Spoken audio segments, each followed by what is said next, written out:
Guys welcome back to my YouTube channel. ഇന്ന് നമ്മൾ ഓണം സ്പെഷ്യലായിട്ട് നല്ല അടിപൊളി പായസത്തിൻ്റെ റെസിപ്പി ആയിട്ടാണ് വന്നിട്ടുള്ളത്. നമുക്ക് നല്ല വെറൈറ്റി ആയിട്ട് തന്നെ ഉണ്ടാക്കാൻ പറ്റുന്ന ഒരു അടിപൊളി ഈസി ആയിട്ടുള്ളൊരു പായസം തന്നെയാണ് കേട്ടോ. നമ്മളിപ്പോൾ യൂഷ്വലി ഓണത്തിന് പാലടയും അതുപോലെ തന്നെ പ്രഥനും അങ്ങനത്തെ പായസങ്ങളല്ലേ പൊതുവേ ഉണ്ടാക്കൽ. പക്ഷേ നമുക്ക് വെറൈറ്റി ആയിട്ട് നല്ല അടിപൊളി ആയിട്ടുള്ള ഗീ ലഡു വെച്ചിട്ടുള്ളൊരു ലഡു പായസം ഉണ്ടാക്കാം കേട്ടോ. നല്ല എളുപ്പത്തിൽ തന്നെ ഉണ്ടാക്കാം കേട്ടോ. പെട്ടെന്ന് തന്നെ നമുക്ക് ഈസി ആയിട്ട് തന്നെ ഉണ്ടാക്കാൻ പറ്റുന്നൊരു റെസിപ്പിയാണ് കേട്ടോ.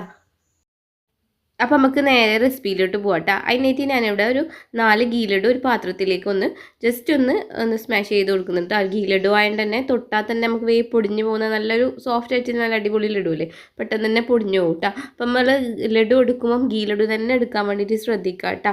അപ്പോൾ മറ്റേ സാധാ നോർമൽ ലഡു എടുക്കുമ്പോൾ ഈ പായസത്തിൻ്റെ ടേസ്റ്റ് വേറെ തന്നെ ഡിഫറെൻ്റ് ആയിരിക്കും കേട്ടോ. ഭയങ്കര ഓയിലിൻ്റെ ആ ഒരു ടേസ്റ്റ് പോലെ വരും സാധാ നോർമൽ ലഡു എടുക്കുമ്പോൾ. ഈ ഒരു ലഡു ആകുമ്പം നല്ല കറക്റ്റ് ആയിരിക്കും നമ്മളെ പായസത്തിൻ്റെ ആ ഒരു ടേസ്റ്റും ടെക്സ്ചറിലും അടിപൊളിയായിരിക്കും കേട്ടോ. അപ്പോൾ നമ്മൾ ലഡുവിലും ജസ്റ്റ് ഒന്ന് ഉടച്ചെടുത്തിട്ടുണ്ട്. ഇനി ഇതിലേക്ക് നമുക്ക് പാൽ ചേർത്ത് കൊടുക്കാം. ഞാനിവിടെ 1.5 കപ്പ് പാൽ ചേർത്ത് കൊടുത്തിട്ടുണ്ട് കേട്ടോ. പാൽ ചേർത്തിട്ട് നമുക്ക് നല്ലോണം ഒന്ന് മിക്സ് ചെയ്തെടുക്കാം കേട്ടോ. അപ്പോൾ നിങ്ങൾക്ക് കൂടുതൽ പായസം വേണമെങ്കിൽ ലഡുവിൻ്റെ അളവും അതുപോലെ തന്നെ പായസത്തിൻ്റെ അളവിലൊന്നും കൂട്ടിയെടുത്താൽ മതി കേട്ടോ.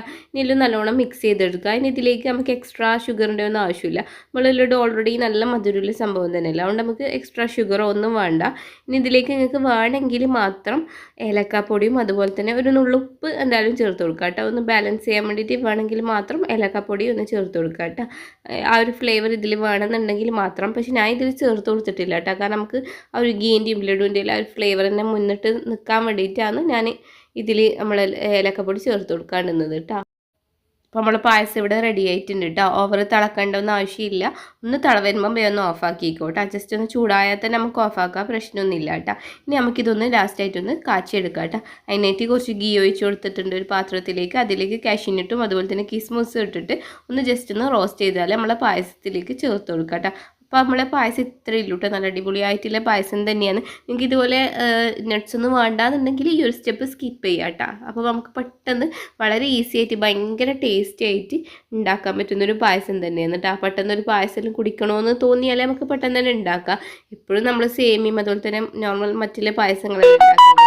വെറൈറ്റി വേണ്ടവർ എന്തായാലും ഒന്ന് ട്രൈ ചെയ്ത് നോക്ക്. എന്തായാലും എല്ലാവർക്കും ഇഷ്ടപ്പെടും കേട്ടോ. അപ്പോൾ നമ്മളെ ഗീ ലഡു പായസം ഇഷ്ടമായിരുന്നെങ്കിൽ വീഡിയോ ലൈക്ക് ചെയ്യുക, ഷെയർ ചെയ്യുക, സബ്സ്ക്രൈബ് ചെയ്യുക. വീണ്ടും മറ്റൊരു വീഡിയോസായിട്ട് വരുന്നതിന് ബൈ.